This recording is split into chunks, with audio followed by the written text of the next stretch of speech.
I stood before the bathroom mirror, and it dawned on me that I no longer recognized myself. It wasn't the face. It was what lay behind it. 6 months prior, I still smiled to myself. I sang in the shower.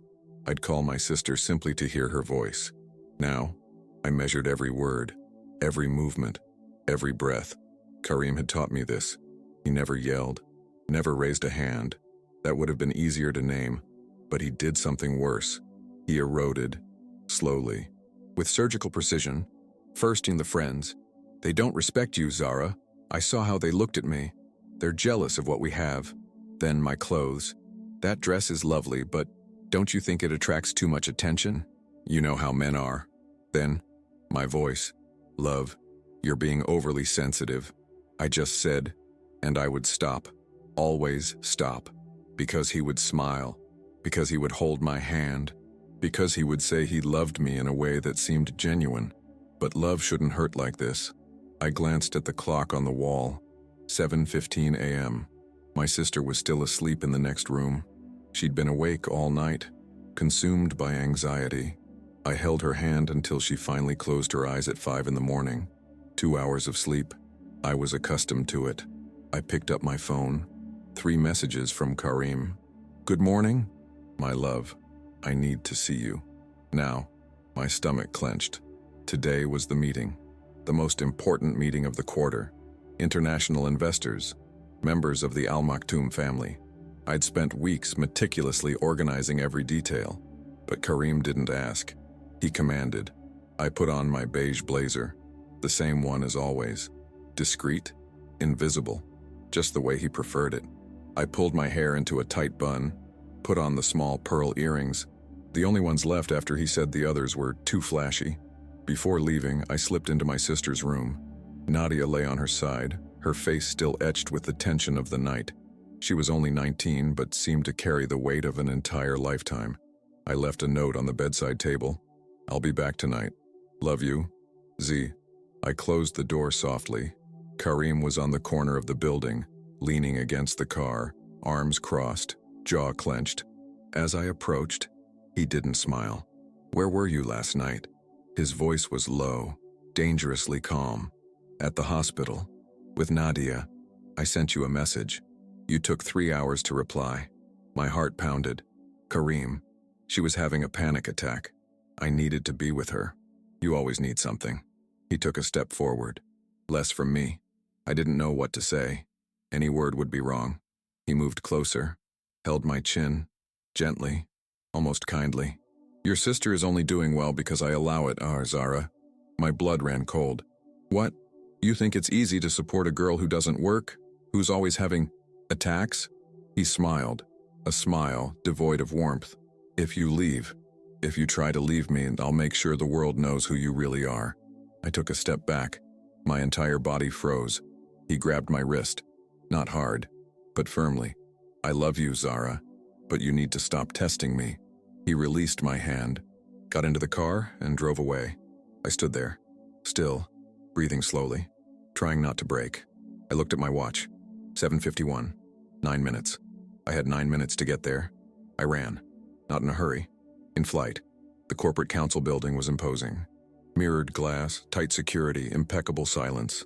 I passed through the gates, still panting, my badge trembling in my hand. The elevator went up too slowly. Each floor seemed like an eternity. When the doors opened on the top floor, I heard voices. The meeting had already started. I took a deep breath, smoothing my blazer, trying to look composed, but my hands were shaking. My chest ached. I couldn't breathe properly. Your sister is only doing well because I allow it. His voice still echoed. I pushed open the heavy double wooden doors. Everything stopped. The sound ceased. The conversations died. Everyone turned. It was an enormous room. Rectangular marble table, leather chairs, diffused light. Men in impeccable suits. Women with erect posture, protocols, hierarchy, power. And in the center of the room, him, Sheikh Tariq bin Saeed Al Maktoum. I had seen him before, always from afar, always in silence. He was tall, broad shoulders, regal posture, dark eyes that seemed to read more than they heard. He was standing beside the projection screen, explaining something about infrastructure investments. He stopped. He looked at me, not with irritation, not with impatience, with attention. I tried to speak, to apologize, to explain. My voice wouldn't come out. That's when Lena, Kareem's sister, my co-worker, said, smiling, "Zara, are you all right? You seem out of sorts." The word sliced through the air. I knew what she was doing. Knew Lena had been planting these seeds for months. And Zara's been so distracted lately. Do you think she's handling the pressure? I sometimes wonder if she should even be in this position. I opened my mouth to apologize, but the breath wouldn't come. My chest tightened. My hands turned to ice. My vision blurred at the edges. I was having a panic attack. Right there, in front of everyone. And that's when he moved. Sheikh Tariq didn't rush, didn't question, didn't hesitate. He simply opened his arm, as if creating a space where I could simply be, and I went. My body moved on its own. I crossed the room without thinking, my steps uneven, my breath trapped. My face found his chest. The scent was deep-out, warm spices, something solid, something safe. He didn't push me away, didn't judge me, didn't ask for an explanation. He placed a hand on my back, firm, respectful, unpossessive, and I breathed. For the first time in months, I could breathe deeply. The hall was in absolute silence. I could feel the gazes, the unasked questions, but within that embrace, the world didn't exist, only me, and the sensation that perhaps, finally, I could stop disappearing. He tilted his head. His voice was low, raspy. Just for me. No one has the right to shatter what you hold within. My body trembled, not from fear, from relief. He waited, didn't rush me, just held until my breathing returned to normal. After a few seconds, or minutes I no longer knew, he slowly stepped back, looked me in the eye, and then, without haste, turned to the room. The meeting is adjourned for 20 minutes. His voice was calm, yet incontestable. When we return, I hope everyone remembers that we are human first. He left, and without a word, made a discreet gesture for me to follow. I did, and as I walked behind him, a phrase was born within me, low, almost voiceless, but real. I don't need to suffer to be loved. It was the first time I had said it, but something told me it wouldn't be the last. He led me to a private office at the end of the hall. It wasn't ostentatious. It was functional. Dark wood, organized shelves, a huge window overlooking Dubai, the golden city sprawling like a promise beneath the sun. Sheikh Tariq did not sit. He remained standing near the window, his back to me. I stayed close to the door, still grappling with what had just transpired. "Sit," he said without turning. "Please." I sat in the leather chair. My hands still trembled slightly. He finally turned around. He regarded me with that same attentiveness as before. Not intrusive, not curious, just present. "You don't need to explain." His voice was low, steady, "but if you wish to speak, I will listen." I hadn't expected this. I'd anticipated judgment, embarrassment, perhaps even dismissal, but he offered me space. I inhaled deeply. My voice emerged low, almost cracking. I don't usually do this. I know. I prepared for this meeting for weeks. I organized every detail, every document, My voice faltered. He waited. Something happened this morning. I looked at my hands. Someone reminded me of something I was trying to forget. Silence. Not the heavy silence Kareem used to punish me, but the silence that gives space, that respects. "I have a sister," I continued, without meeting his gaze. "She's all I have left after my parents passed away. And there's someone who uses that against me." He didn't ask who. He didn't demand details. He just listened. I thought I could control it. I thought that if I were discreet enough, invisible enough, things would be all right. My voice trembled. But today I realized I'm disappearing. I raised my eyes. He was looking at me, not with pity, not with discomfort, with understanding. "I know that kind of disappearing," he said slowly. "When you fade away, bit by bit, and nobody notices, not even yourself." Something in his chest seemed heavy too. I once loved someone who made me believe that love was sacrifice. He looked out the window again. That I needed to prove myself. Be more. Give more. Surrender parts of myself. He paused. She left me anyway. For someone with more status. More allure. He smiled, but there was no joy there. And for a long time, I thought the problem was me. That I hadn't been enough. I didn't know what to say. He turned his eyes back to me. But the problem was never me. Nor you. The problem is believing we need to be broken to be loved. His words struck me like a silent blow. He continued, his voice still low, but firm. You don't have to be strong here, Zara. I respect your pain. He paused. But I won't decide anything for you. I won't save you. I won't solve it. When you act, it will be because you chose to. I blinked. Tears welled, but didn't fall. This wasn't protection. It was reclamation. He was giving me back to myself. No one had ever done that before. Karim resolved. Karim decided. Karim controlled. But Sheikh Tariq, he simply created space. I don't know what to do, I confessed quietly. You don't need to know now. He walked to the table, picked up a glass of water and brought it to me. But while you're figuring it out, you don't have to be alone. I took the glass. Our hands didn't touch, but I felt the gesture. He went back to the window. The meeting will continue without you today. I will justify your absence, he said, without looking back. Go home, or to any place where you feel safe. But my work, your work will be here tomorrow. He finally turned around. You don't need to prove anything today. I didn't know how to respond. I stood there, holding the glass of water, feeling something strange growing within me. It wasn't attraction. Not yet. It was recognition. Someone, finally, had seen me. Not as a secretary, not as a function, not as a possession, as a human. I stood up slowly. My voice came out firmer this time. Thank you. He nodded slightly. Don't thank me for doing the bare minimum. I left the office, but before closing the door, I looked back. He was standing, looking out the window, his hands in his pockets, his posture erect, but something about him seemed solitary. Perhaps he too was disappearing, in a different way, but disappearing. I closed the door slowly, and as I walked down the empty hallway, I felt something I hadn't felt in months. Hope. Small, fragile, but real. For the next 3 days, I didn't go back to the office, not because I was afraid, but because I needed to breathe. I needed to remember who I was before Karim, before the fear, before the silence. I spent the time with Nadia. We cooked together. We watched bad movies. We laughed at things. Silly woman. She didn't pry into what had transpired, but I sensed she knew. My sister had always been adept at reading my silences. On the morning of the 4th day, I awoke early. I gazed into the mirror, and this time, I recognized something. Not everything, but something. A spark. I donned my beige blazer. I secured my hair. I picked up my bag, and I returned. The building appeared unchanged. Mirrored glass, stringent security, impeccable silence. But something within me had shifted. I was no longer fleeing. I entered the elevator. I ascended to the top floor. When the doors opened, I inhaled deeply.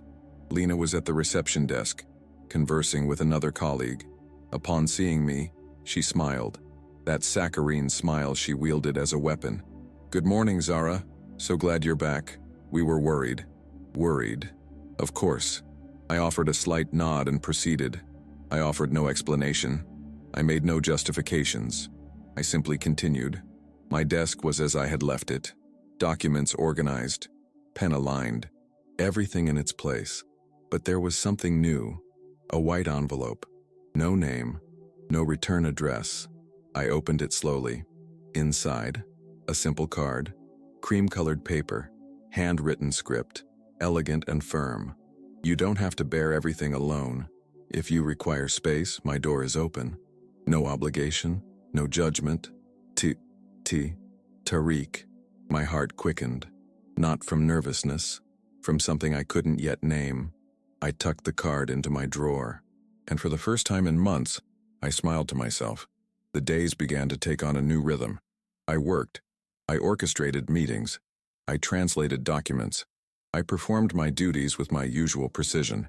But now, occasionally, I would cross paths with him in the corridors. Sheikh Tariq never stopped to chat, never posed intrusive questions. He simply nodded, a subtle movement of his head. Respectful, discreet, but his eyes said more than words.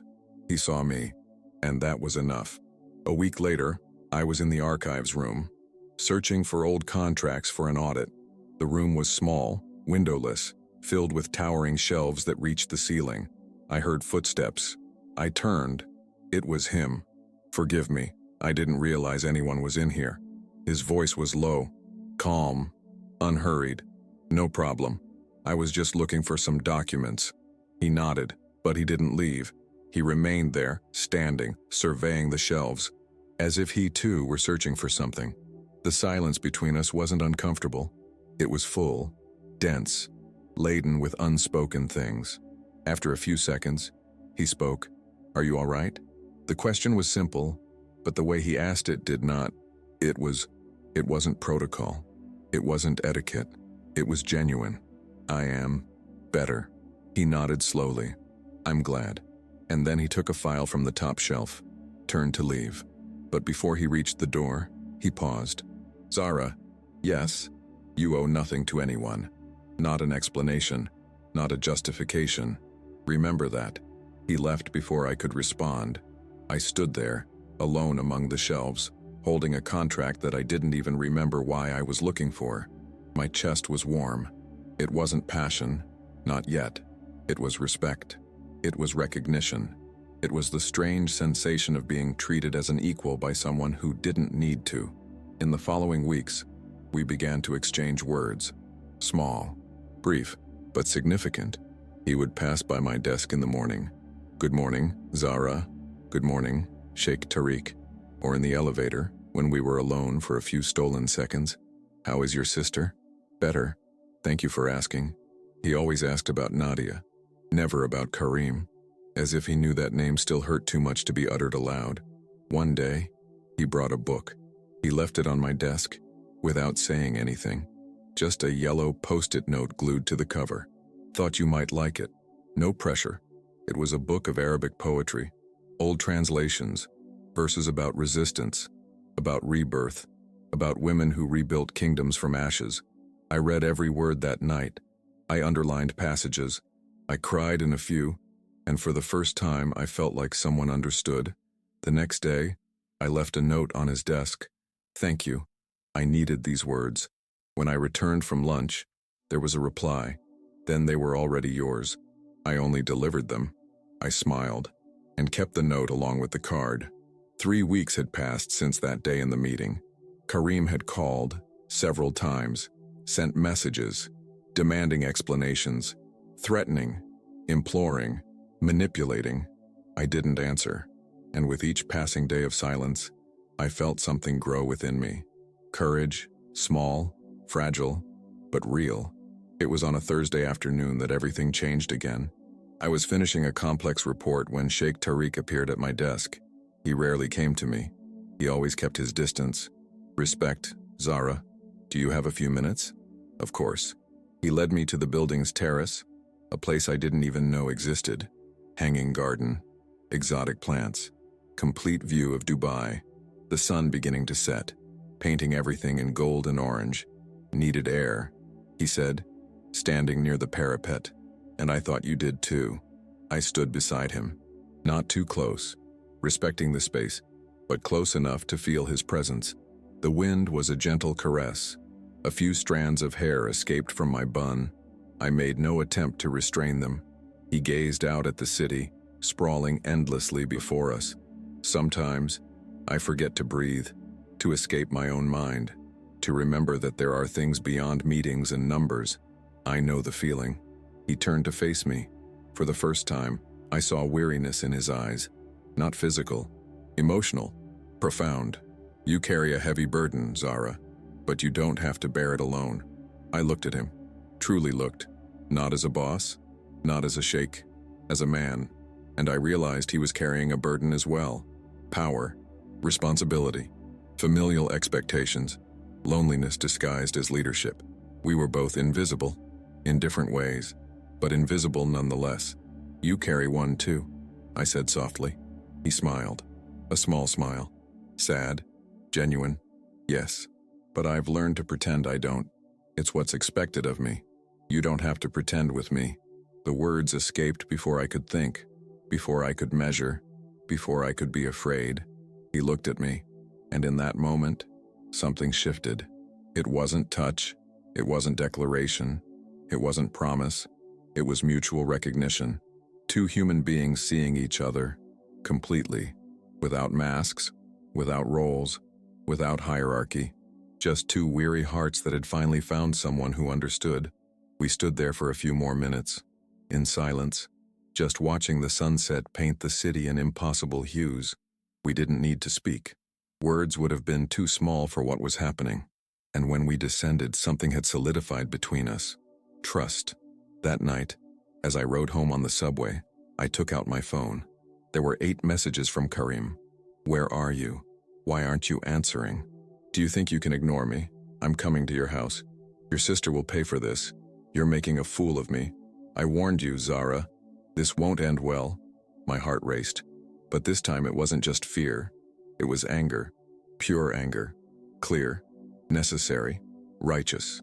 I stopped on the sidewalk, just outside the station. People hurried past me. The city breathed its nightly routine. But I stood still, firm, resolute. I took a deep breath, and I typed a reply. Short, definitive, leaving no room for doubt. Do not contact me again. I sent it. My finger hesitated for just a second over the next command. Then I pressed. I blocked the number. And for the second time, the phrase returned. Stronger this time. More real. I don't need to suffer to be loved. This time I didn't just say it. I believed it. I felt the weight lift from my shoulders. Not all of it, but part of it. I put my phone away and kept walking. Nadia was waiting for me at home with dinner ready. She looked at me and smiled. You look different. I feel different. She embraced me. And in that embrace, I knew I had done the right thing. But what I still didn't know was that Karim wouldn't accept a no, that men like him never accept, and that in the coming days everything would become much more difficult before it got better. Because control doesn't die easily. It fights, it resists, it attacks, and I would need to be ready. The days that followed that kiss were strange. Not bad, just different. Tariq and I didn't talk about what happened. We didn't define anything. We didn't put labels on it. But something had changed, and we both knew it.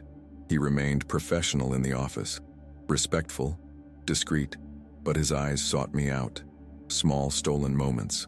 A prolonged gaze during a meeting. A half smile when we crossed paths in the hallway. And I reciprocated. Without words, just presence. Karim had disappeared. No messages, no calls, no appearances. But I knew it was the calm before the storm. Nadia perceived the change in me. You're different, she said one night, while we were washing dishes together. How so? Lighter, as if you've started breathing again. I smiled, because it was true. I met someone. She stopped, looked at me with those big, curious eyes. Someone good? Yes, someone very good. She embraced me, and in that embrace I felt that she was also relieved. Relieved that I was finally choosing something for myself. A week had passed since that kiss in the hallway. A week of glances, of charged silences, of respectful proximity. Tariq didn't pressure me. He didn't demand. He didn't rush. He simply existed around me, as a constant presence, as a safe harbor, and that was new to me. Karim had always demanded, always charged, always measured my love by my availability. But Tariq waited, and in the waiting, there was respect.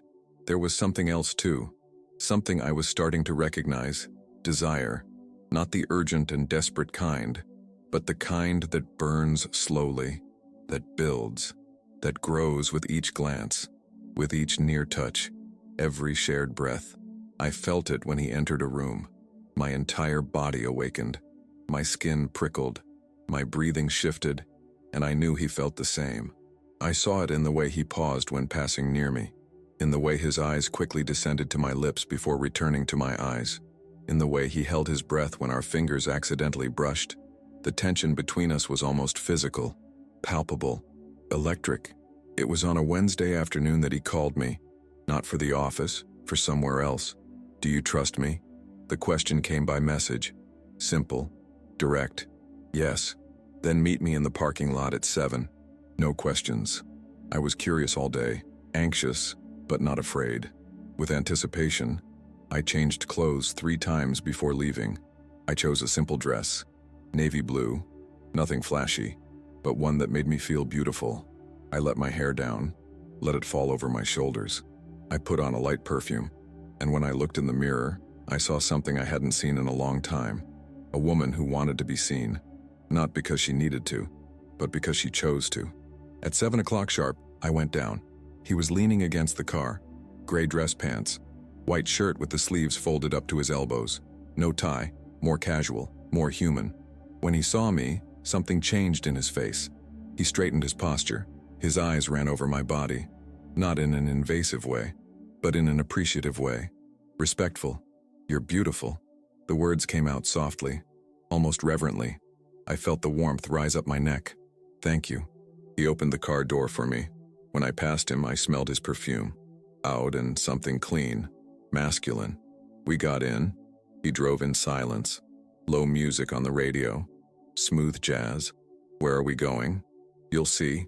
We left the city. We took the road that leads to the desert. He drove for almost 40 minutes. The sun was setting, painting the sky orange and pink, until we stopped in a remote area. Just dunes, open sky, absolute silence. He got out, came to open my door. His hand reached out to help me. When our fingers touched, I felt electricity. He felt it too. I saw it in his eyes. Come. He took me to the top of a dune, and there it was. A Persian rug spread out, velvet cushions, small lanterns around creating a soft golden light, a basket, desert flowers in a low vase. My heart stopped. Did you do it? He nodded, looking almost bashful. I thought you needed a place to breathe. No walls, no gazes, no fear. I sat on the rug. He sat beside me, close, but still respecting the space. The sky was exploding with color. Red, orange, purple, gold. It's beautiful. You're beautiful. I turned to him, startled by the candor. He was looking at me, not the sky. Me. I needed to say it. He continued. No pressure, not expecting anything. I just needed you to know. My chest tightened. Tariq, you make me want to be honest, Zara. Completely honest. And the truth is, I can't stop thinking about you. He paused, took a deep breath. The way you purse your lips when you're concentrating. The way you tilt your head when you're listening. The way your voice changes when you talk about your sister. Everything. My breathing was uneven. I think about you too. He smiled. Gentle. Genuine. He took my hand, intertwined our fingers, and we stayed like that. Hands clasped, watching the sky change color. Then he opened the basket, brought out fruit, still warm Arabic bread, hummus, sweet dates, steaming mint tea. Nothing extravagant, just simple, real, intimate. We ate slowly, talked about small things, about childhood, about forgotten dreams, about fears we never voice aloud. He told me about his mother, about how she taught him that power without humanity is a prison. I told him about my father, about how he always said that strength isn't never falling. It's getting up every time. And with each word, we drew closer. When the sky grew completely dark, the stars exploded above us, millions of them, shining like ancient promises. I'd never seen so many stars, I said, because in the city, we forget to look up. I lay down on the rug. He lay down beside me. We lay side by side, looking at the infinite. My shoulder touched his, our fingers still intertwined, the warmth of his body radiating towards me. Zara. Yes? May I hold you? The question was so respectful, so careful. Please. He turned on his side, pulled me to his chest, one arm under my head, the other around my waist, and I fit perfectly, as if I had been made for that space. I took a deep breath, his scent enveloping me, his warmth warming me. I could hear his heart beating. Steady, constant, real. Are you afraid? He asked, softly. Of what? Of us? Of what this could become? I was silent, pensive. I am, but not of you. Then what? Of myself? Of not being enough? of ruining everything, of not knowing how to be loved without pain. He held me a little tighter. You don't need to be enough. You just need to be you. And what if I don't know who I am yet? Then we'll discover it together. I turned to face him. Our faces were inches apart. I could see every detail. The small lines around his eyes, the shadow of his beard, the way his lips were slightly parted. He raised his hand, touched my face, his fingers tracing the line of my jaw, rising to my temple, descending to my neck. Each touch was fire. My breath hitched. He leaned in, so slowly that I could feel every millimeter closing the gap between us, and he kissed me. It wasn't like the first kiss. It wasn't restraint. It wasn't care. It was surrender. His mouth moved against mine with a respectful hunger, as if he had waited his entire life for that moment. His tongue touched mine, gentle, exploring, questioning. I responded. I drew closer, my hand rising across his chest, feeling the muscles, the heat, his heart beating too fast. He groaned softly, a sound that came from deep in his throat, and that sound did something to me. I deepened the kiss, pulled him closer. I needed more heat, more of him. He reciprocated. His hand moved down to my waist, held me firmly, pulled me against him. I felt his body against mine, solid, warm, real. We turned. He was on top, supported on his elbows, not putting weight on me. He looked at me, his dark eyes shining in the lantern light, full of desire, but also of restraint. Zara. His voice was hoarse.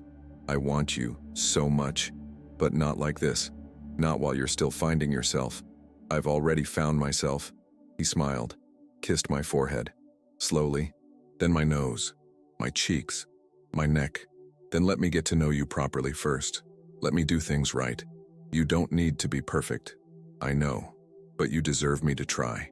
He lay back down beside me, pulled me back to his chest, and we stayed like that, embracing, breathing together, feeling. It wasn't frustration. It was anticipation. It was knowing that, when it happened, it would be a choice. It would be right. It would be ours. Hours drifted by. We talked.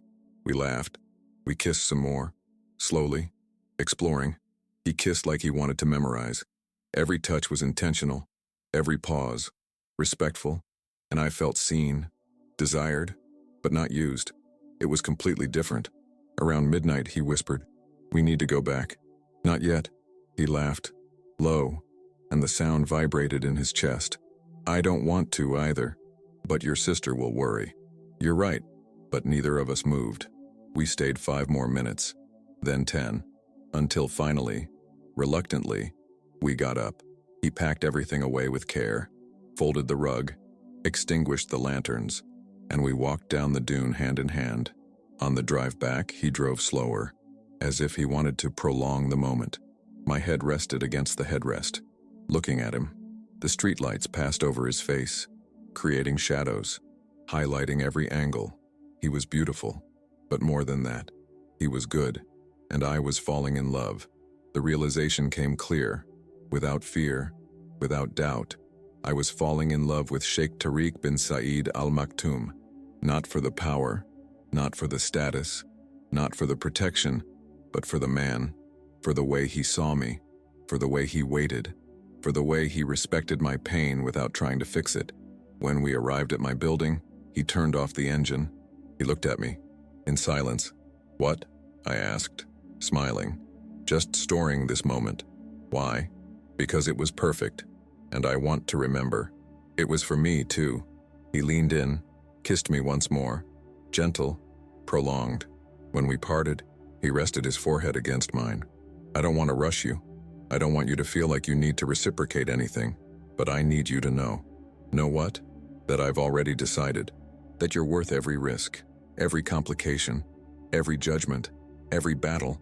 My chest tightened. The tears came, but they were good tears. "I've already decided too." He smiled, and it was a smile of relief, of pure happiness, of hope.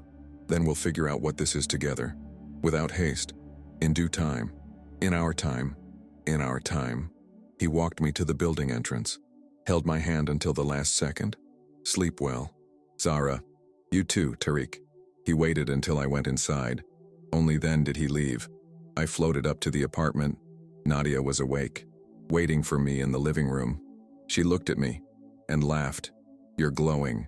Am I? It is, and it's beautiful to witness. I told her everything, every detail, every moment, every word, every kiss, and she listened, smiling, happy for me. When I finished, she embraced me tightly. You deserve this, Zara. You deserve to be happy. You deserve to be loved the right way. I know. Finally, I know. I went to sleep with a full heart, but the peace was short-lived. Around 3 a.m, my phone rang. Unknown number. I answered, half asleep. Hello? Silence on the other end. Just heavy breathing. Who is it? The voice came. Low. Controlled. Venomous. You think you can just replace me like that, Zara? You think he truly wants you? Kareem. I woke up completely. My blood froze. How did you get my number? I always had it. I will always have access to you. Because you are mine, and no sheikh will change that. I am not yours. He laughed. A humorless sound. Still haven't figured it out. You always will be. No matter where you run, no matter who you're with, I will always be here. Watching. Waiting. I hung up. Trembling. I blocked the number. Again. But I knew it wouldn't matter. He would always find another way. I looked at the clock. 3:15 in the morning. I wouldn't be able to sleep anymore. I got up, went to the window, looked out at the sleeping city, and I felt it. The storm was coming. Kareem wouldn't stop, and this time, it would be worse. Because now he knew I had someone, that I had chosen someone else, and men like him don't accept losing.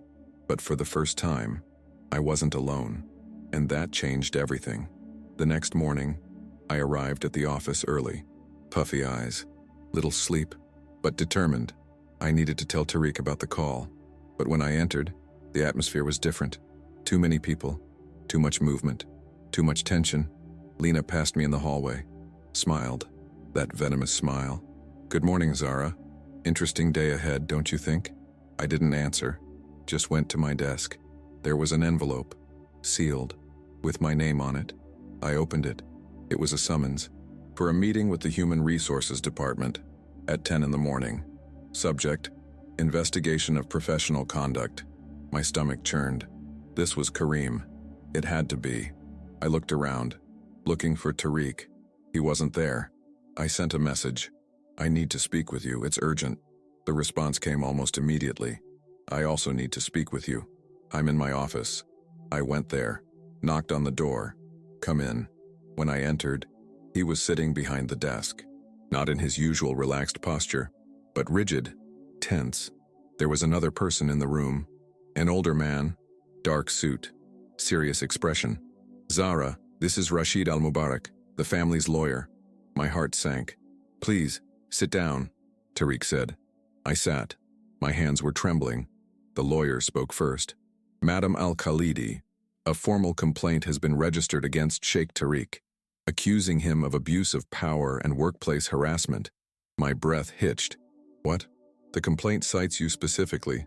It alleges coercion, that your position was used to manipulate you, that you are being forced to maintain an inappropriate relationship. That's a lie. I know, Tariq said, looking at me. But we need to handle this the right way. The lawyer continued. The complaint was made anonymously, but there are cited witnesses and photographic evidence. He placed a folder on the table, opened it. There were photos of me and Tariq in the parking lot, getting into the car together, my head on his shoulder. Photos taken from afar, but clear enough. Kareem, he was following us. There are also records of messages exchanged between you. The lawyer showed prints, conversations that seemed innocent, but out of context, looked suspicious. Who gave this to you? It was sent anonymously to the council, along with the complaint. I looked at Tariq. He was pale, but controlled. Zara, they will want to hear from you. They will ask questions. They will try to find inconsistencies. I know. And you need to decide. Tariq leaned forward. If you want me to step back, if you want me to resign, If that will protect you, I will. No, the word came out firm, definite. I don't want you to step back. I won't lie. I won't pretend there's nothing between us. The lawyer intervened. Madam Al-Khalidi, understand if you confirm a relationship, the accusation of abuse of power gains strength. They will say you were coerced, that you had no choice. But I did. I chose. And I will say that. Tariq looked at me. There was pride there. And fear. Zara, this could destroy your reputation. And lying will destroy my dignity. I prefer the truth. The lawyer sighed. Then we need to prepare. The meeting with HR is just the beginning. The council will investigate. There will be interrogations. Pressure. I'm ready. But I wasn't. Not entirely. At 10 o'clock, I entered the meeting room. There were 3 people. The director of human resources, an external lawyer, and a member. The council I was unfamiliar with. I sat down, alone. Tariq couldn't be present. Conflict of interest. The director began. Ms. Al-Khalidi, thank you for coming. This is a difficult but necessary conversation. I understand. A serious complaint has been lodged. We need to investigate. And for that, we require your complete transparency. You may ask whatever you wish. She glanced at the papers before her. Do you maintain a personal relationship with Sheikh Tariq? I do. The word came out clear, without hesitation. Since when? Recently. A few weeks. Has he made any inappropriate advances? Any pressure? No, never. Do you feel coerced in any way? No. But he is your direct superior? Yes. And you see no problem with that? I do. That's why we were being discreet. But discreet doesn't mean wrong. The external counsel leaned forward. Ms. Al-Khalidi, photographs show you together outside of working hours, in situations that appear intimate, because they were intimate, but consensual. How can you prove that? How does one prove consent? I chose to be there. I chose to accept the invitation. I chose to reciprocate. The director posed another question. Are you aware that, should we confirm an abuse of power, Sheikh Tariq could be removed from his position? I am. And he has not abused his power in any way. He has respected me more than any man in my life. My voice wavered, but it didn't break. The meeting lasted 2 hours. They asked the same questions in different ways. They tried to confuse me. They tried to find contradictions, but I did not yield, because it was the truth. When they finished, I was exhausted. We will analyze everything, the director said, and we will get back to you shortly. I left the room. My legs could barely support me. Tariq was waiting in the hallway. When he saw me, he stood up. How was it? Difficult. But I spoke the truth. He took my hand, quickly, before anyone could see. Thank you. You don't need to thank me. I do, because you are risking everything for me. Not for you. For us. Us. The word sounded like a promise, but the war was just beginning. Because that afternoon something worse happened. I was at my desk when my cell phone rang. It was Nadia.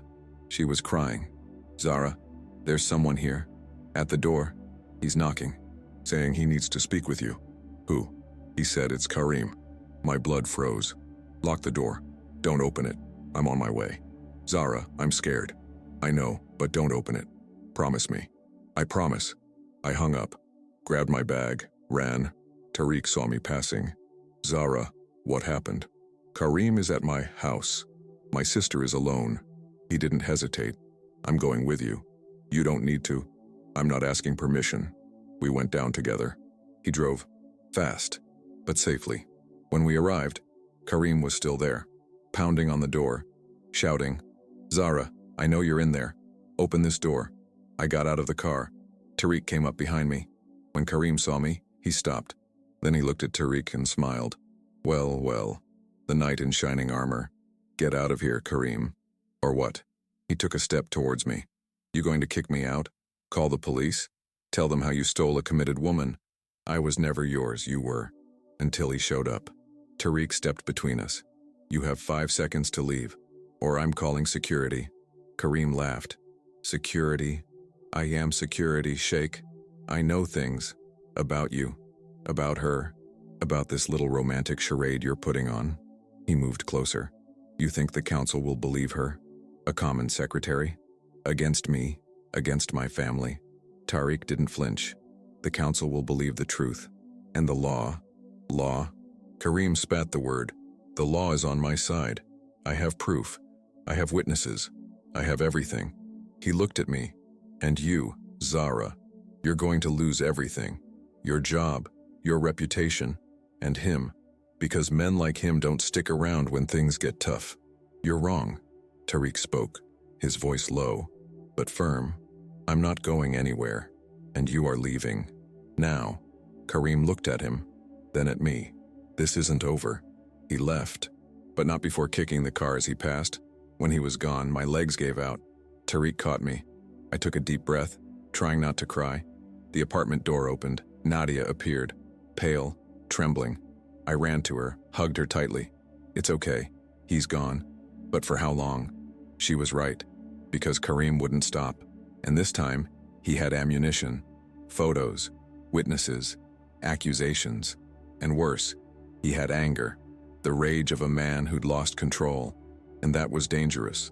Tariq stayed with us that night, not in the apartment, but in the building, in the car, watching.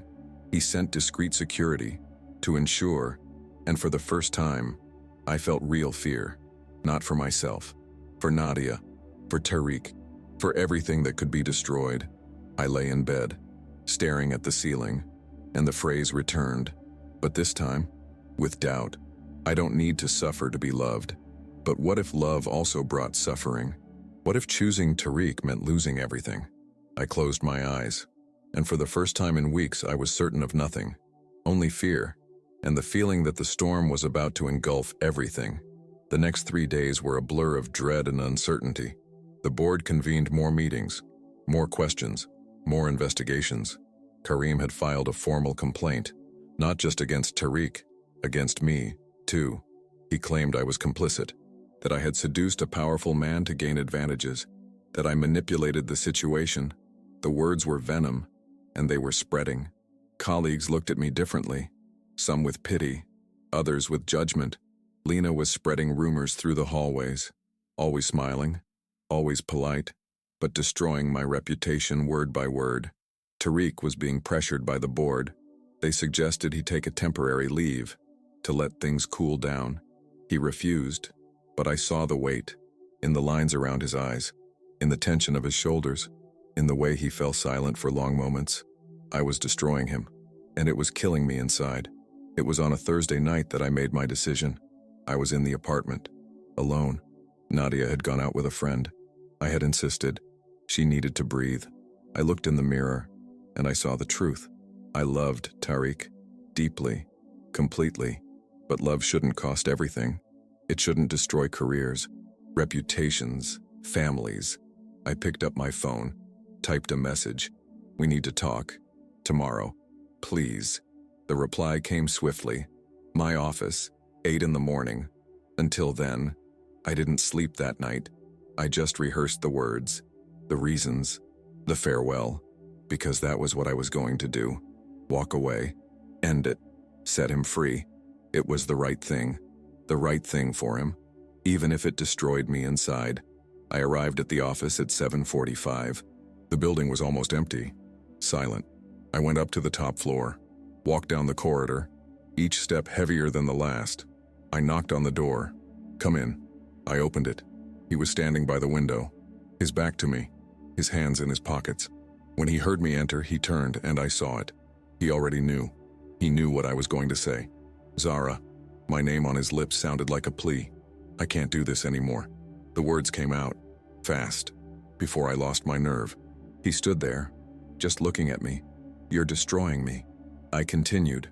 Your reputation, your career, your family is breathing down your neck. The council wants your head, and it's all because of me. It's not because of you. Yes, it is. If I hadn't barged into that meeting, if I hadn't accepted your invitation, if you hadn't what? He took a step closer, given me the chance to know someone real, someone who reminded me why it's worth fighting for. Tariq, no. He took another step. You're not going to do this. You're not going to decide what's best for me on your own. I'm trying to protect you. I don't need protection. He was close now. I need you, but the price is too high. For whom? For you, or for me? For both of us. He cupped my face, both hands, firm, desperate. I don't care about the council. I don't care what they'll say. I don't care about any of it, but I do. My voice cracked. I can't watch you lose everything because of me. Then you haven't understood. He pressed his forehead against mine. Without you, I've already lost everything. The tears came, hot, uncontrollable. I just wanted you to be happy. I am happy. With you. Only with you. He kissed me. It wasn't gentle. It was desperate, urgent, as if trying to convince me, to hold me, to stop me from leaving, and I reciprocated, because it was the last time, because I needed to store that away, because I loved him too much to let him sink with me. When we separated, he was crying too. I hadn't seen it before, but the tears were there, silent, streaming down his face. Don't do this, Zara. Don't leave me. I have to. No, you're afraid, and I understand, but we face this together, not apart. I can't. You can. You are the strongest person I know. I'm not. You are. You survived, Karim. You survived years of being erased, and yet you're still here, standing, fighting. He held my hands. Don't give up on us now. Please. I looked at him, really looked, and I saw a broken man, not from weakness, but from love. He was willing to lose everything, and not out of heroism, but because he genuinely believed I was worth it, and maybe, just maybe, I needed to believe that too. What do we do then? I asked quietly. We fight, together, with the truth, and if the truth doesn't, is it enough? Then we rebuild, again, together. He pulled me into an embrace, strong, protective, but not possessive, and I let him. I let him hold me. I let myself be weak for a moment, because strength isn't never falling. It's having someone who helps you get back up. We stayed like that for long minutes, just existing, just breathing, just being, until he spoke. I have something to show you. What? He stepped back, went to the table, picked up a folder, handed it to me. I opened it. It was documents, many, prints of messages, phone records, photos, everything from Karim, threats he made, messages he sent, proof that he was stalking me, watching me, threatening me. How did you get this? I hired an investigator. He worked fast, and Karim wasn't as careful as he thought. There was more, testimonies, from other women, women that Karim had also controlled, manipulated, threatened. I wasn't the only one. He did this to other people. The anger returned, but it wasn't blind rage. It was righteous anger. What do we do with this? We hand it over to the council, to the police, to anyone who needs to see it. He held my chin, made me look at him, but only if you want to, only if you're ready, because this will expose everything. It will be public. It will be difficult. I want to. I'm ready. Are you sure? Absolutely. Something changed on his face. Relief, pride, love. Then let's finish this. That afternoon, we went together to the legal department. We handed everything over. Every piece of evidence, every document, every testimony. The lawyer reviewed it, and his face turned serious. This is serious. Very serious. He could face criminal charges. I know. And are you willing to testify? I am. Tariq held my hand under the table. The process began immediately. The council convened an emergency meeting. Karim was summoned. Confronted. He denied everything. Of course. Said the evidence was false, that I was being manipulated, that Tariq was behind it all. But the other women testified, one by one, telling their stories. And Karim's castle of lies began to crumble. Lena tried to defend her brother, but she was also investigated. They found out that she knew, that she helped, that she actively participated in the persecution. Both were removed. Lawsuits were filed.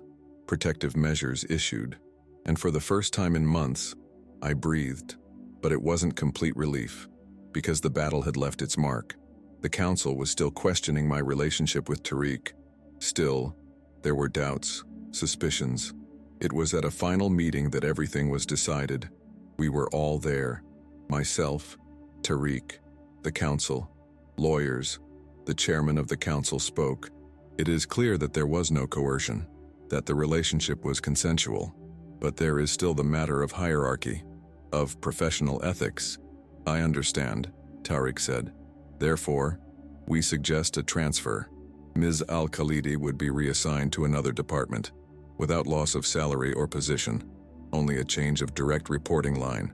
I looked at Tariq. He nodded. It was fair. I accept. Great. The chairman stood. Then I consider the case closed. We left together, side by side. When we reached the empty hallway, he stopped, pulled me close. We did it. We did it. He smiled, and it was a smile of victory, but also of exhaustion. I love you, Zara. It was the first time he'd said it. The words hung in the air, heavy, true. I love you too. He kissed me. There, in the hallway, without fear, without hiding, because we didn't need to anymore. We had fought. We had won, together, and that was proof. Not that love was easy, but that it was worth fighting for. That night, I took Tariq to properly meet Nadia. He brought flowers and books, because I had told him she loved to read. Nadia hugged him, crying, "Thank you for taking care of my sister." He smiled.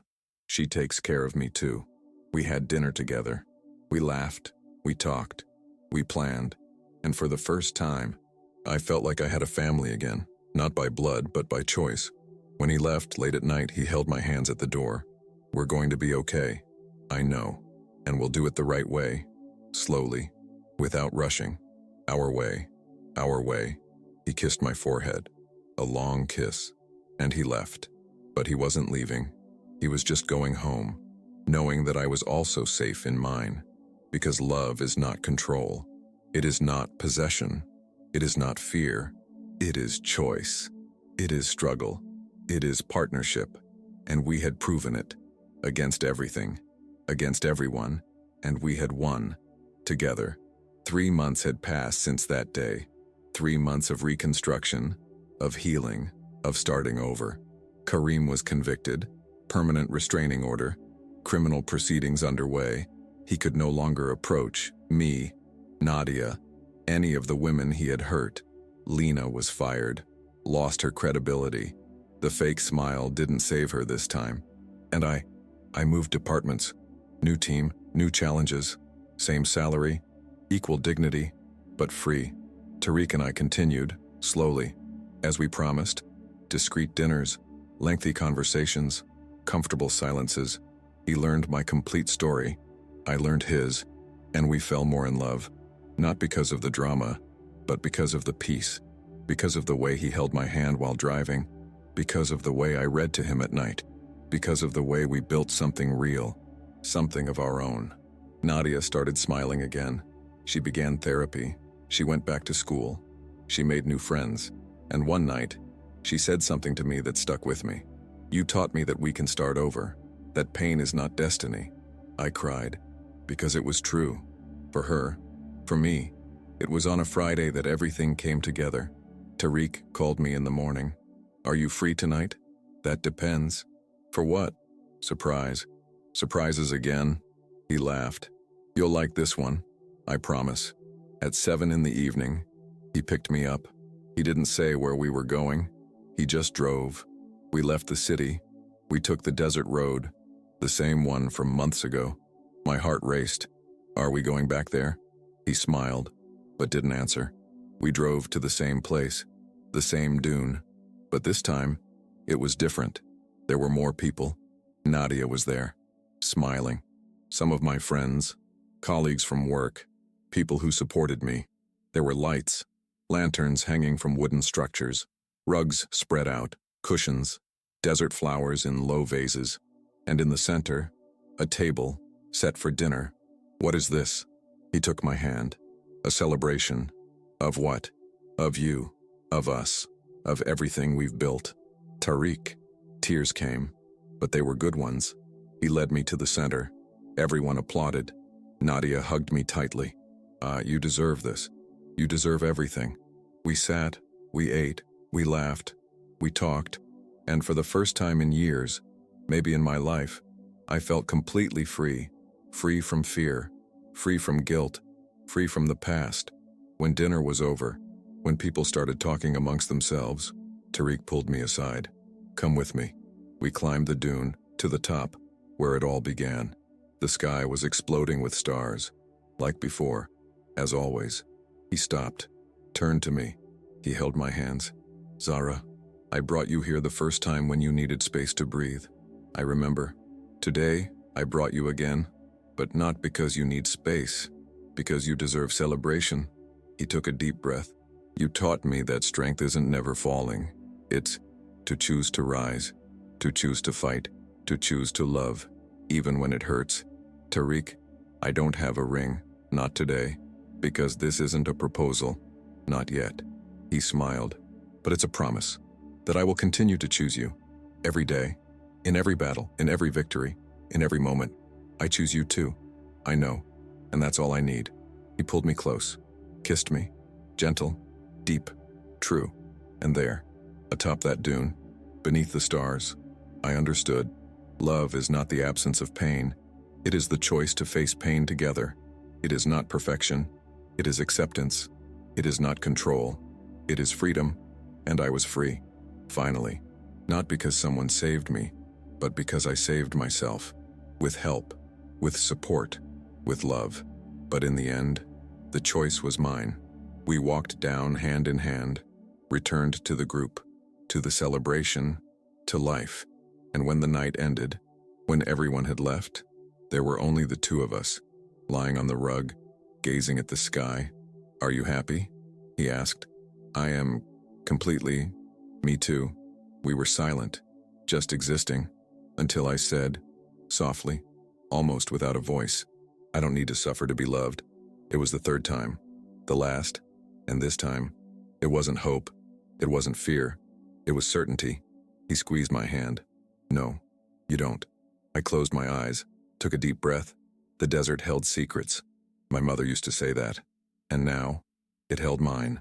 The story of a woman who was erased, who was controlled, who was broken, but who chose to rebuild herself. Not alone, but not dependent, with someone beside her. Not in front, not behind, beside. And that made all the difference. Months later, when people asked how I survived, how I won, I told the truth. It wasn't a man who saved me. It was the choice to save myself. Tariq was my ally, my partner, my love. But the strength was always mine. Sleeping there, under the stars, beside the man I had chosen, and who had chosen me back, I felt peace. True, profound, complete.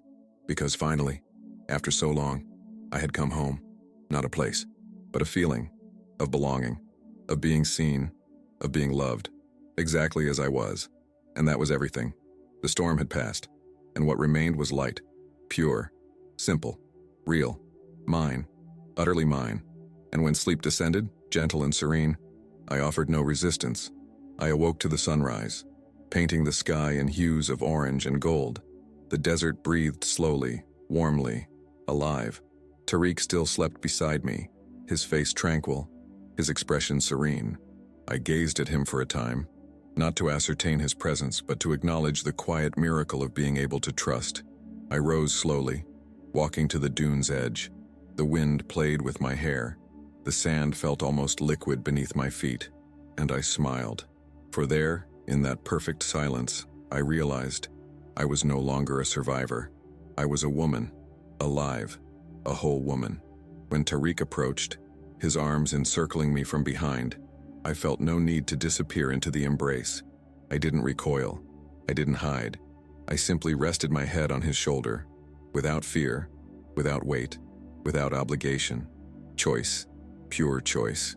"Shall we go home?" he asked. I surveyed the horizon, knowing the world would not spare me, that challenges would come, that memories would sometimes still ache, that the past doesn't vanish, it transforms. "Let's," I replied. We descended the dune together, step by step, unhurried.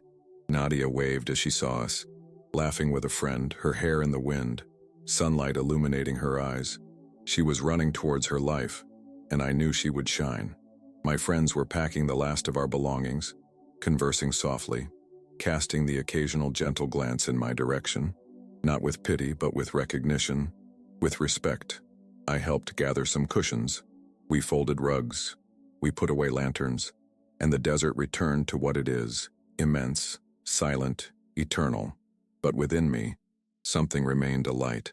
On the drive back, Tariq drove with one hand, the other intertwined with mine, not to hold me, but to walk alongside me. And in that simple intertwining, everything resided. Months later, when I looked back, I would remember that day like this, not as an ending, not as a beginning, but as a turning point, a reminder. Freedom hadn't arrived as an explosion. It had arrived as a dawn, slow, constant, unquestionable, and I, at last, allowed myself to walk towards the light, not to prove myself, not to please, not to flee, but because I knew, at long last, what I deserved, to love, to be loved, and to exist, whole, and I chose to continue, every single day, and I will choose again.